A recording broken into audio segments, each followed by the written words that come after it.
అమ్మా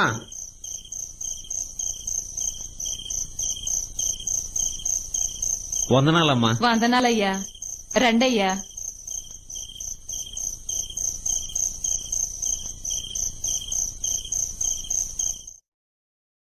రండయ్యా లోపలికి.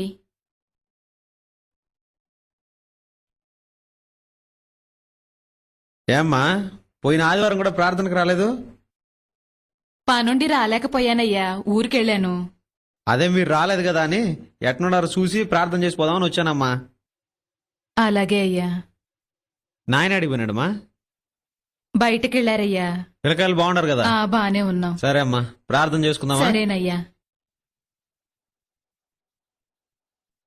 ప్రేమ స్వరూపి, కృపా కనికరము కలిగిన తండ్రి, ఈ కుటుంబాన్ని మీరు ఆశీర్వదించండి అయ్యా. కుటుంబ సమేతముగా నీ సన్నిధికి వచ్చినట్లు సహాయము చేయమని యేసు నామములో ప్రార్థించి వేడుకొనుచున్నాను తండ్రి. ఆమెన్. వందనాలమ్మా. భోంచేసి వెళ్ళండి అయ్యా. లేదమ్మా, నేను భోంచేసి లేదయ్యా, భోంచేసి వెళ్ళండి. కరివేపాకుతో తాలింపేసి పప్పుచారు కాశాను, కమ్మగా ఉంది. కడుపు నిండా తినిళ్ళయ్యా. కొంచెం అన్నా తినిళ్ళయ్యా. సరేనమ్మా, కొంచెమే పెట్టమ్మా. కొంచెమే పెట్టానయ్యా.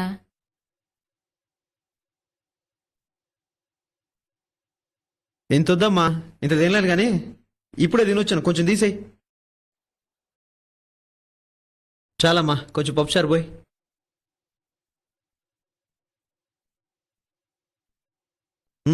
చాలు చాలు చాలు.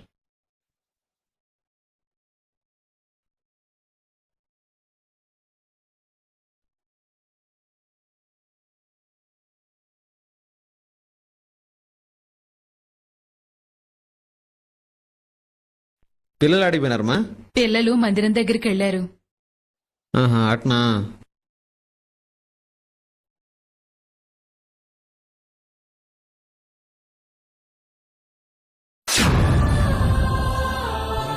అయ్యా వందనాలయ్యా. దున్నపోతులాగున్నావే, ఇంటింటికి పోయి ఆ ముద్ద ఈ ముద్ద తినడం మానేసి కష్టపడి పని చేసుకుంటూ బతకలేవటయ్యా.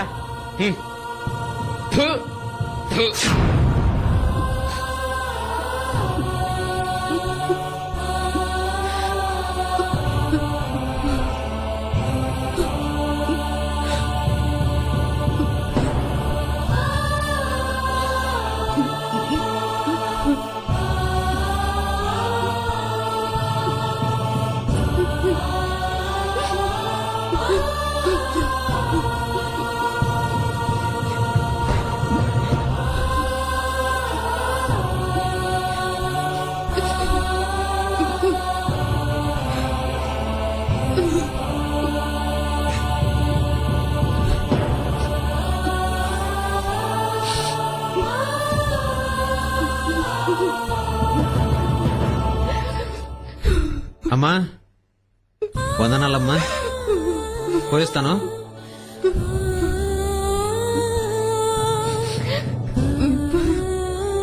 అయ్యా వందనాలయ్యా.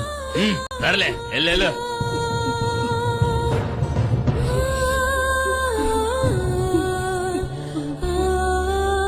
ఎవరైతను?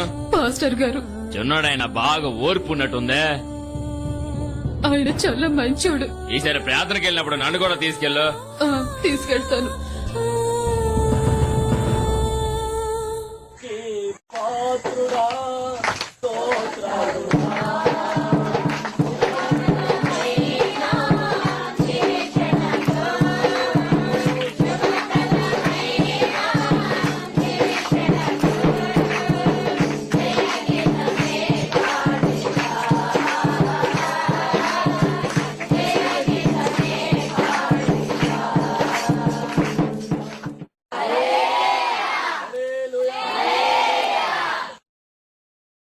ఆ రోజు వాక్య పరిచర్యలో దేవుని పిల్లలను అవమానపరచి హింసించిన సౌలు గొప్ప వెలుగులో యేసును చూచి పౌలుగా మార్చబడిన సంగతి, మరెందరో మూర్ఖులను ప్రభువు మార్చిన వివరణ, యేసయ్య ప్రేమ, శిలువ త్యాగము, యేసయ్య క్షమాభిక్ష వివరించబడింది.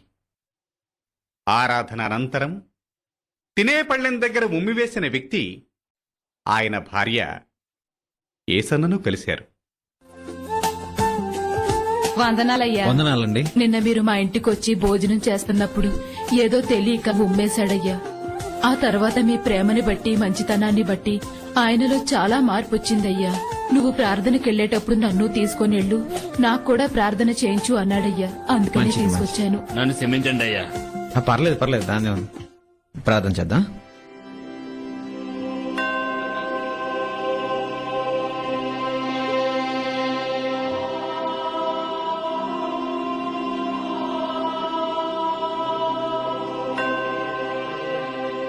ఆమెన్. కానుక తెచ్చానండి అయ్యా, ప్రార్థన చేస్తూ రండి. పదండి.